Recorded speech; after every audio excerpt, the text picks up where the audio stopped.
ফেসবুকের একটা ভয়ানক সেটিং সম্পর্কে আজকে আপনাদের অবগত করব। তো এই সেটিংসটা যদি আপনি অফ না করে রাখেন তাহলে কি হবে? ফেসবুক যখন ইনস্টল করি প্রথম অবস্থায় যখন পারমিশন চাই কিছু, যেরকম আমরা ক্যামেরার পারমিশন দিয়ে দিই, ভিডিওর পারমিশন দিয়ে দিই, মাইক্রোফোনের পারমিশন দিয়ে দিই।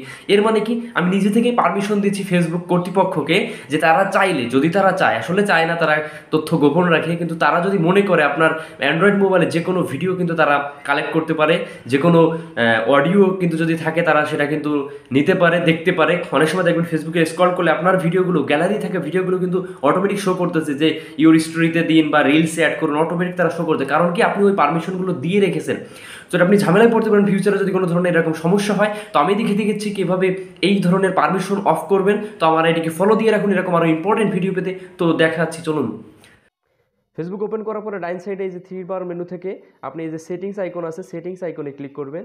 সেটিংস আইকনে ক্লিক করলে নিচের দিকে চলে যাবেন। নিচের দিকে গেলে একটা অপশন আপনারা দেখতে পাবেন, ডিভাইস পারমিশন নামে একটা অপশন আছে। এই যে ডিভাইস পারমিশনে ক্লিক করবে।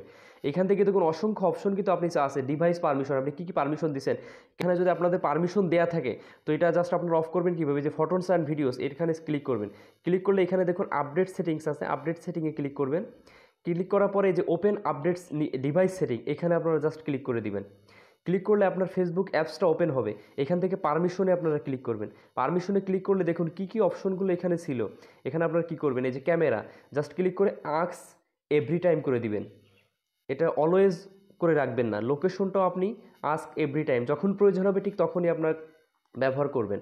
এরপরে আছে দেখুন ফটোস অ্যান্ড ভিডিও, এটা আপনি অ্যালাউ করে ডোন্ট অ্যালাউ করতে পারেন। যখন আপনি ভিডিও আপলোড দিবেন তখন আপনি অ্যালাউ দিয়ে রাখতে পারেন, এটা আপনার ইচ্ছা, আপনার পারমিশন দেওয়ার প্রয়োজনই নাই। এরপরে যে ক্যালেন্ডার অপশন, এটাও আপনি অ্যালাউ দিতে, ডোন্ট অ্যালাউ দিয়ে রাখবেন, এটা কোনো প্রয়োজন নাই। এরপরে আপনার দেখেন ফোনের অপশনটা, এটাও ডোন্ট অ্যালাউ করে রাখবেন।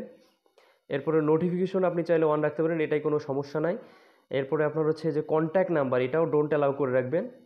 তো আশা করি এইভাবে আপনার ফেসবুককে সব পারমিশন অফ করে রাখবেন। যখন প্রয়োজন হবে আমি যে গ্যালারি থেকে কোনো ভিডিও আপলোড দিব তখনই অ্যালাউ দিব, আবার পরবর্তীতে ডোন্ট অ্যালাউ করে রাখবো, যাতে পরবর্তীতে কোনো ঝামেলায় না পড়তে হয়। তো আশা করি বুঝতে পারছেন।